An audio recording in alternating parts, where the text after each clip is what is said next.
my left is senior Tre Hatcher, running back. On my right, I forget it's Brady Rose. Okay. Junior, senior Jaylen Hopson, wide receiver, defensive back. And then Captain America, number 5, wearing number 4 for Caden, is Kolbe Trovinger. Man, what can I say about these guys? They are a special group. You know, people go back to our whooping of Muskegon, kind of beating up on us and kind of having their way with us. And they're a great football team. Come on, Caden. All right, I'm coming. And they're a fantastic football team, and you know, that was, I know it sounds crazy, but it was one of the best things that happened to us. It made us kind of, obviously humbled us. It made us dig a little deeper, understand that we might not be as good as we think we are without doing the little things. And I mean, these young men have beaten some great teams in the playoffs. They've come behind in the majority of these playoff games, and they just refuse to quit. I told them last game, you know, and I understand we were picked to lose, and we probably should have been picked to lose, okay? But I told them after last game, I would never bet against them in anything in life. They just find a way. I mean, we lose our all-state quarterback who played in this game last year and came up short, and then a backup quarterback comes in and leads us to our first state championship ever. And it's a credit to these young men sitting next to me. It's a credit to our community. It's a credit to these guys believing in what we're doing and believing in each other. And you know, we beat Martin Luther King, one of the best programs in the state of Michigan, with tremendous athletes. They were unbelievably coached, and have to go off to them. I understand they've been here before and they've won a couple, but ultimately, you know, my heart goes out to those kids because I was in those shoes last year, and I watched our seniors cry, and it hurts, and they wanted to end up on top, regardless of how many state championships you've won. It's still going to hurt, and so a huge credit to them and their talented team. But I just look at these young men, and you know, you glow because you're able to coach them, you're able to be part of their lives. You know, this young man here lost his dad in July, okay, unexpectedly, and it was hard. And the team loved on him, and he taught us more about resilient and grit, which was our team motto. And now he's, you know, hoisting a state championship trophy, and it's just unbelievable. And I'm so proud of them and excited for them. And I mean, he couldn't console himself, and that's what it's about. You know what I mean?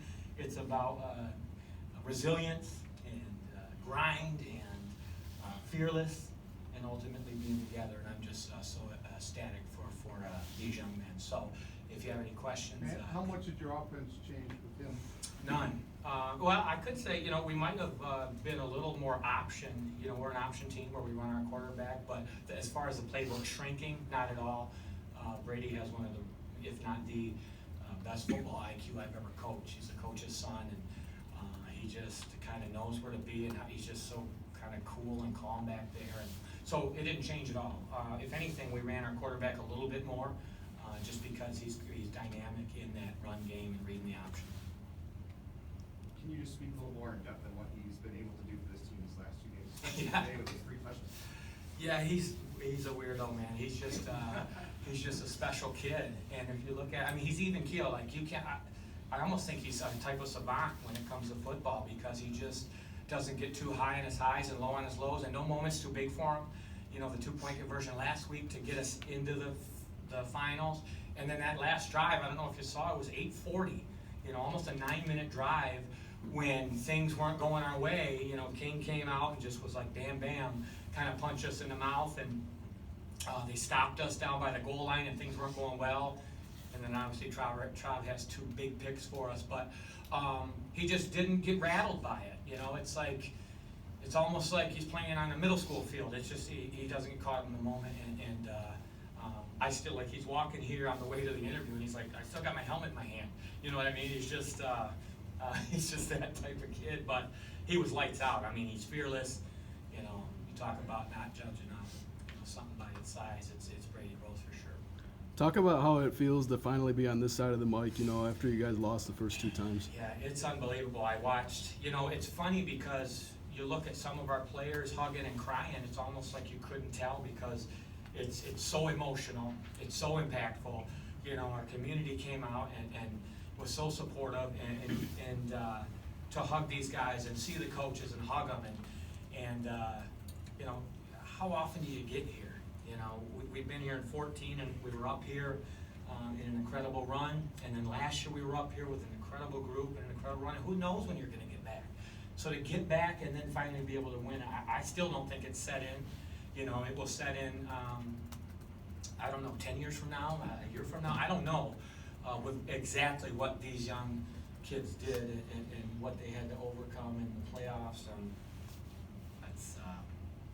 It's unbelievable, these Brady, kids. can you talk more about just how this offense was able to chip away tonight? And just how you guys just seem to keep the clock running, keep the ball in their hands too? Oh, well, coach has confidence in me being the backup quarterback, so we just did the same thing as what Caden would be doing if he was quarterback. We just chipped away, first down, 3rd and 1, first down, 3rd and 1, first down, just chipped the clock away. How big was it for that first drive to go as long as it did to result in a touchdown in this environment and everything else around it? Oh, it's huge going the first drive, chipping away that much time off the clock.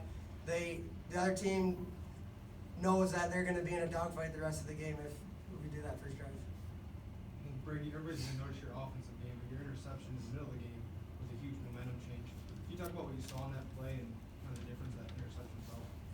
Well, I'm not sure if. Well, I think our coverage was man. I was man. My dude did a little out route, like a 3-yard out, and so I let him go and passed him off to our shallow guy and just sat in the middle and just read the quarterback's eyes. Came right to me. Being on the field though the whole game though, is there ever fatigue setting in? I think you talked about that, just having to work both sides of the ball the way you did. Definitely got a little tired, but those TV timeouts that we usually don't get definitely helped. Caden, what did it mean to see Trout wearing your jersey out there today? I mean, it means a lot, not being out here. I mean, it just sucks, but I mean, he played great. Everybody played great, and I mean, it's just awesome seeing him. You know, just for me not being able to play, for them to just say that they're playing for me and say that they won for me, and it's just, I don't know, it's just great to have teammates like this, and I've never been this close to anybody, any team ever before. Kane, what's your injury? I fractured my L3 vertebrae on both sides of my vertebrae, so it's a bone in your back, the L3. I wanted to mention with Kolbe and Caden, they've been on the same football team since. Well, they split us up a little league, couldn't be on the same team. Oh, okay. But you've been, Ever since then, yeah. what was it, Ever five since then. years old? Yeah. So they played football together since they were 5 years old, and their brothers played for our team in 14. They were juniors, same age, and they're the same age, obviously. So you know they're pretty close to say the least. Kobe, what did you see on the interception to seal the game there? You grabbed it. You know, I was just dropping back, and I was just reading the quarterback, and I saw the other receiver was coming across the middle, and I just instinct, I just ran right towards him, and I saw the quarterback throw the ball and picked it off. Feelings after that? My first initial feeling was I got to run some time off the clock, so I ran it a little bit, and then I just took a knee, so the clock would start running. Emotions? We just won. We won the state championship, first ever. You know, talk about the tight-knit bond of this group, you know. Obviously, like a lot of people talked about, didn't have the best athletes, didn't have the best talent, but, you know, talk about how, you know, they all played together. Yeah, I mean, that's all you can, I said it before, you know, we can't ask a kid to be 6'3" or throw the ball 70 yards or run a 4.3. You just can't ask kids to do that, but you can ask kids to play hard, you can ask kids to play with tremendous effort, you can ask kids to don't let each other down, you can ask kids not to criticize each other, you can ask kids to lay it out for each other for the greater purpose. Football is the greatest team sport ever created. 10 guys do the right thing and one guy does the wrong thing, it's a bad football play. And you know, there's very little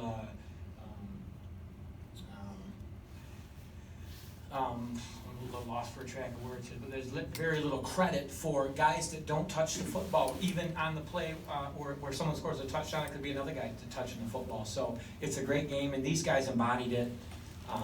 We weren't the biggest, we weren't the fastest. We lost 9 defensive starters from last year, and 10 if you include Kolbe, because he played a different position last year. He was a strong safety. We asked him to play Mike linebacker in Division II football at 180 pounds. And he was lights out, and he should be all-state. I'm pushing that, no doubt in my mind. He's an unbelievable football player. But that defines us. I mean, Brady Rose is 4'11" and 125 pounds, and he plays like he's a giant. And Tre Hatcher's a small runner. We went from Sincere Dent last year, who's at Ferris right now, who was 6 foot 225 running back, and then he's 175 pounds or whatever, and runs like he's 200. So you can just ask for effort, and these kids have it in spades. Caden, can you talk about Brady's performance and just how you think he performed under pressure in circumstances? Okay, I mean, I've said it before, and Brady Rose is just a gamer. You can put him in any situation, I think, and he will handle it better than probably 90% of this earth. So, I mean, there's really no question having him play quarterback. There's total belief in him. There's total belief in every play call, the coaching he gets, and I'm super happy to see him succeed. Thank you, Coach. Thank you.